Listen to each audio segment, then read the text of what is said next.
السلام عليكم بنات، كي دايرين؟ لاباس عليكم؟ تنتمنى تكونوا كاملين مزيانين في احسن الاحوال ان شاء الله.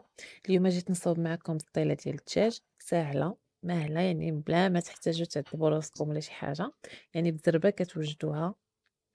انا عندي هنايا معلقه صغيره ديال السمن. كما كتشوفوا انا عندي هنايا الدجاج، خديت جوج ديال الدجاجات، كل وحده فيها 2 كيلو اللي غسلتهم، حيت لهم هذيك الجلده، غسلتهم مزيان وخليتهم في الملحه والحامض حتى شربوا، وغسلتهم مزيان وخليتهم حتى نشفوا من الماء عاد باش غادي نرقدهم. بالنسبه للعطريه انا درت هنا معلقه ديال السمن، درت معلقه ديال سكينجبير، معلقه صغيره ديال الخرقوم، ودرت هنايا واحد الضامه ديال الزعفران، درت ضامه ديال الكنور، ودرت القزبر والمعدنوس. وعندي هنايا الثومه، درت واحد راس كبير هكا ديال الثومه، حكيته كامل ودرتو. وعندي ورقه ولا جوج د الورقات ديال الرند ديال سيد سيدنا موسى. صافي، وكندير الملحه ما كنديرهاش لحقاش انا الدجاج غسله مزيان بالملحه، داكشي علاش ما كنديرش الملحه، زائد هذوك الدويمات اللي درت. هنا كندير واحد شويه ديال الماء باش كنخلط هذيك القزبر وداكشي مع الإقامة، ما كنديرش دابا الزيت، كنخلط غير بالماء.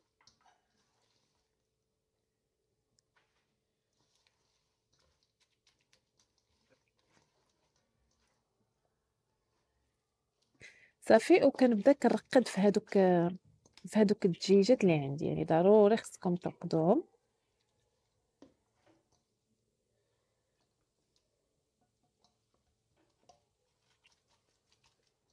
انا رقدتهم بليله قبل، يعني هادشي اللي كندير دابا راه درتو بليله قبل عاد الغد لي باش طيبتهم.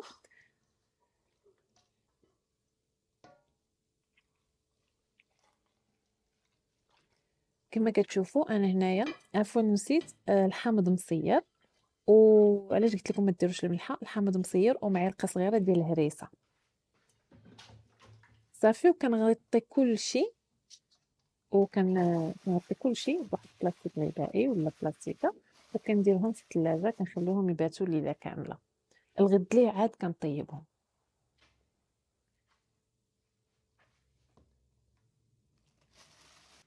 صافي، هنا من بعد ما باتوا ليله كامله الغد ليه، يعني جبتهم من الثلاجه وغادي نديرهم كيطيبوا. انا هنا عندي البصله، عندي 3 كيلو ديال البصله اللي شديتها قطعتها هكا، شلطتها رقيقه غير بالموس، يعني ما ديروهاش، ما طحنوش في داك الهاشوار باش ما تطلقش لكم الماء. صافي، درت غير شويه ديال البصله هكا اللي غادي يطيب ليا الدجاج، وحطيت هادوك الدجيجات اللي عندي اللي رقدت بالليل.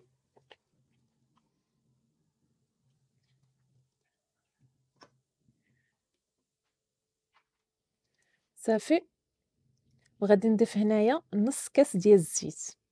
انا عندي هنايا كاس ديال الزيت، يعني درت ماشي نص كاس، يعني كاس الا الربع، خليت هذاك ربع كاس كما كتشوفوا خليته، وداك ما تبقى في الكاس يعني درتو مع الدجاج.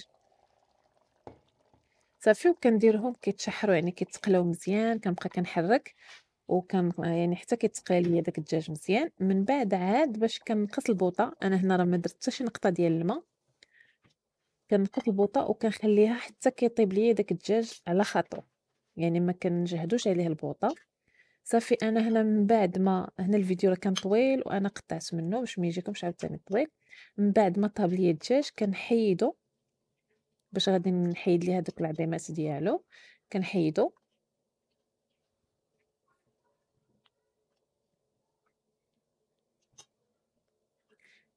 كنديرو هكا في شي طبسيل، وهذيك المرقه اللي كتبقى يعني كنصفيوها باش ما تجينا فيها حتى شي عظم. كما كتشوفوا دابا غادي نحيدها وصفيتها باش ما يجيني فيها حتى شي عظم حتى شي حاجه.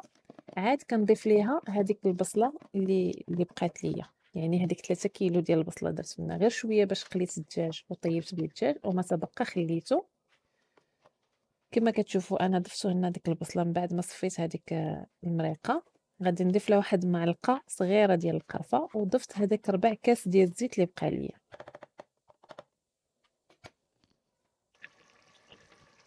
صافي وكنخلي البوطة يعني مهيبة ومع التحريك، يعني مرة كنحرك باش ديك البصلة ما تلصقش ليا من التحت في القاع ديال الطنجرة. صافي وكنبقى كنطيب فيها حتى كتعلك ليا هاديك البصلة. ونسيت هنا يعني تقطع ليا الفيديو، هنا راه ضفت واحد 2 معالق كبار ملي كانت كطيب ليا البصلة، ضفت واحد 2 معالق كبار ديال الماء الزهر، يعني ديال الماء زهر، ودرت هادوك البيضات تما 10 البيضات، يعني أنا كل 3 كيلو ديال البصلة كندير فيها 10 البيضات. هنا بالنسبة للوز عندي هنايا 750 غرام ديال اللوز اللي شديتها قطعت منها يعني سلقتها في الماء ونقيتها وخليتها باتت ليلة كاملة باش كيجيني داك اللوز ناشف، ما كيجينيش يعني فازق من الداخل. نقصت منه واحد شوية طحنته هكا باش يجيني بحال مهرمش، وما تبقى كلشي قليته. هنا هذيك الحشوة ضروري كنصفيوها ديال البصلة. انا عندي هنا اللوز من بعد ما طحنته، انا كما قلت لكم هنا عندي اللوز من بعد ما طحنته كما كتشوفوا. انا ضفت ليه هنايا واحد المهم واحد تقريبا نص كاس ديال الماء الزهر، يعني داك نص كاس انت كتخلطي وانت كتضيفي ماء الزهر، يعني ماشي كتضيفيه ضرب يعني في مره واحده. هنا ضفت 2 معالق كبار عامرين، 2 معالق كبار ديال سكر كلاصي، يعني من احسن ما تكثروش لا سكر بزاف باش ما تجيكمش عاوتاني حلوه، باش كيبقى داك اللوز في المذاق ديالو. المهم انا داك نص كاس ديال الماء الزهر كنبقى كنزيد فيه شويه بشويه، وضفت معلقه ديال الزبده صغيره، معلقه ديال الزبده ديال هكا، وعجنت هذاك اللوز. صافي من بعد ما وجدت كلشي انا هنا فرشت هذاك الورق ديال الزبده، وغادي نبدا كنسرح في هذيك الورقه ديالي، يعني كنسرح فيها هكا على شكل دائري على شكل تبصيل. يعني تقدروا ديروها الا بغيتو ديروها مستطيله على شكل ديال الطاوه ديال الفران، بغيتو ديروها شكل دائري يعني شكل بلدي عادي تقدروا ديروا لها بحال هكا. انا بحال هاد الطريقه هذه كتجيني ساهله باش كنهزها كنديرها في اللاطه ديال الفران، يعني ماشي كنديرها نيشان في سميتو، انا كنخدمها هكا من بعد كنهزها بهذاك الكاغط ديالها كتجيني ساهله. وكل واحد كيخدم على حسب الطريقه اللي كيرتاح فيها. صافي انا هنايا درت عندي 5 ديال الورقات، كندير 4 والوسط كندير وحده، هي 5 ديال الورقات. صافي كنديرها في الوسط باش كنشد العبار ديال الوسط اللي غادي يجيني. صافي هنا من بعد كندير الحشوه. الحشوه كتكون كما قلت لكم خاصكم ضروري تقطروها باش ما يبقاش لكم فيها الماء داك ديال البيض مع البصله. صافي وكنسرح على قياس ديال اللاطه اللي عندي. صافي وانا كنسرح وانا كنقاد في جنيبات.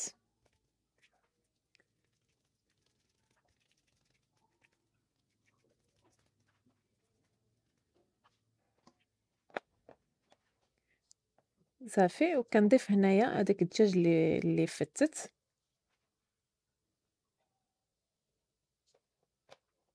صافي وكنبقى كنقاد. ضروري نتوما يعني كتسرحوا في الدجاج وانتم كتقادوا باش كيجيكم يعني الجناب كاملين عامرين، يعني ما تجيش شي بلاصه خاويه وبلاصه عامره.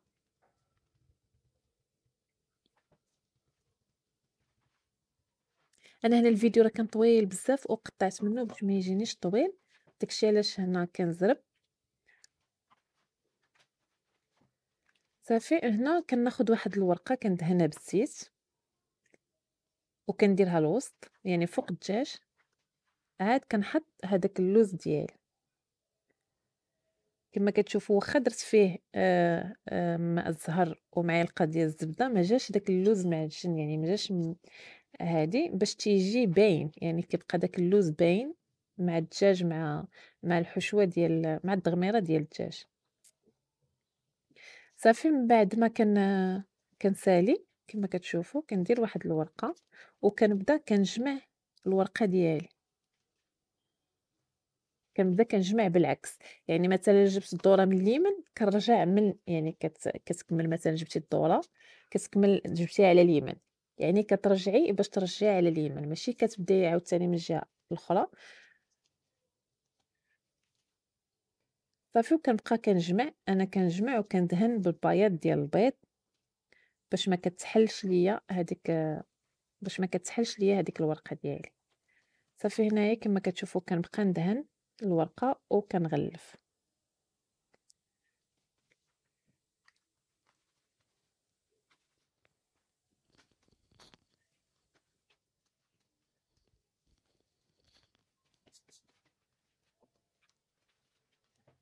صافي كنبقى كنجمع. هنايا من الفوق انا احتاجيت 4 ديال الورقات كما كتشوفوا، درت الاولى والثانيه والثالثه والرابعه، غادي ندير 4 ديال الورقات وكنسرحهم وكنبدا كنجمع، يعني كطوي كتخشي هذيك الورقه لتحت. انا هذوك الورقات اللي بقاو ليا شديتهم قطعتهم هكا شرائح ودهنتهم ببياض البيض وغادي نحطهم الوسط.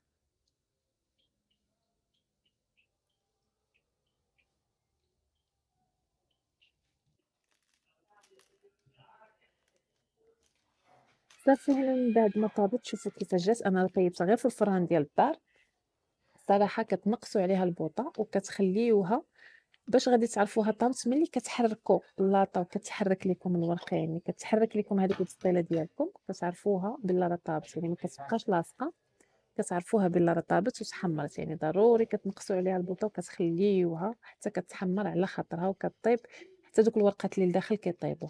من بعد كما كتشوفوا انا هنا زينتها بسكر كلاصي وزينتها بهذاك اللوز اللي خليت قبيله كونكاسي، شديتوها حمرته في الفران وزينتها به. صافي وضفت هنا شويه ديال الورد بلدي، يعني التزيين كيبقى على حساب كل واحد وكيفاش كيزين الحاجه ديالو.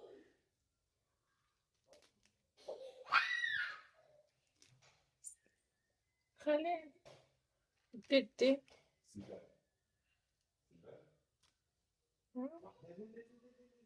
صراحه كتجي زوينه بزاف، واخا طيبوها غير في الفران ديال الدار، يعني عطيوها وقتها وحقها في الطياب باش كطيب لكم الورقه من الداخل من على برا، ماشي كطيب غير الفوقانيه وكيبقى الداخل. هذا هو الشكل النهائي ديالها من بعد ما كنساليها. كنتمنى الفيديو ديال اليوم ما يكونش طويل عليكم بزاف، كنتمنى تجربوها، بارطاجيو الفيديو مع حبابكم صحابكم. بالصحه والراحه، السلام عليكم.